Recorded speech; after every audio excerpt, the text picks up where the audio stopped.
अपने करना है application of law of conservation of angular momentum. तो ये पहला की करना आप deduction of कैपलर second law of planetary motion.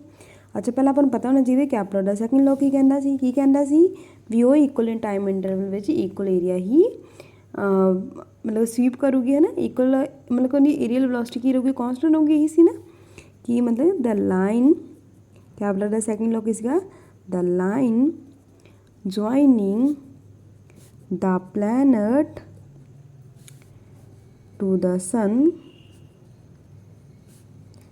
sweeps out equal areas in equal intervals of time। मतलब कि इनका होर एग्जाम्पल मतलब कि होर भाषा में की लिख सकते अदर वर्ड्स में areal velocity of planet remain constant means del A over del T equals to constant। ये प्रूव करना। हम देखो आप करना डिडक्शन करनी कैपलर सैकेंड लॉ की मतलब ये बनाना की तो बनाना वा law of conservation of angular momentum. तो law of conservation of angular momentum के अंदर अगर टॉर्क के कहते हैं टॉर्क एक्सटर्नल जीरो होवे ਤਾਂ DL/dt इक्वल्स टू जीरो है मतलब कि L कॉन्सटेंट हैगी ये चीज़ हैगी।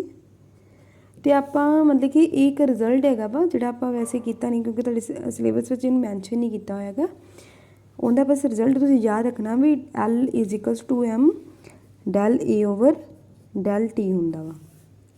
तो इहदे तो जे L कॉन्सटेंट है तो आ भी चीज़ कॉन्सटेंट आ जूगी जां इहनूं आपां इदां लिख सकते हैं del A over del T is equals to L over 2M। हुण आ भी कॉन्सटेंट है आ भी कॉन्सटेंट है तो पूरी आ टर्म की बन गई आ भी टर्म की बन गई कॉन्सटेंट कॉन्सटेंट वैक्टर। तो मेरे को की आ गया जे ये कॉन्सटेंट है तो DA over DT भी कॉन्सटेंट होगा यही असी प्रूव करना सी ठीक है। It is known as Kepler's second law of planetary motion। ठीक है ये चीज़ सी। हम दूसरे दे विच असीं कहना the orbit of planet always lies in a fixed plane। ये फिक्स प्लेन च ही रहिंदा ऑर्बिट हिलदा जुलदा नहीं है। किवें कवांगे आपन पता है L इज इक्वल टू किंदा R मल्टीप्लाई M V आप किया सी ना L is R vector multiply P की होंदा M V होंदा है आप लिख दिता ठीक है। अगर L कॉन्सटेंट है तो इट मीनस दैट R ते M नूं भी फिक्स रहना चाहिए R एंड M V नूं भी फिक्स रहना चाहिए।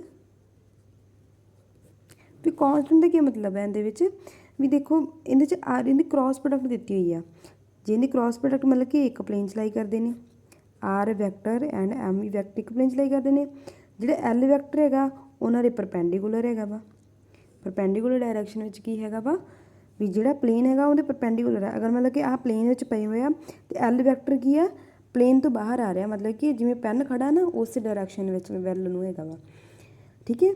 L वैक्टर इस तरह है जे L फिक्सड है वा तो ऑबवियस है L कॉन्सटेंट है तो ऑबवियस है R तो M V नूं भी फिक्स रहना पऊगा तो जे R तो M V फिक्स रह गए तो ऑबवियस है जो ऑर्बिट भी हो जाऊगा फिक्सड हो जाऊगा। Orbit of a planet remains in a fixed plane। ये चीज़ कहना भी अगर दोनों की क्रॉस प्रोडक्ट जो हैगी एक प्लेन दे विच हैगी इहदा L वैक्टर उहदे परपेंडिकुलर प्लेन च होगा L वैक्टर उहदे परपेंडिकुलर प्लेन च होगा ये चीज़ आ गई।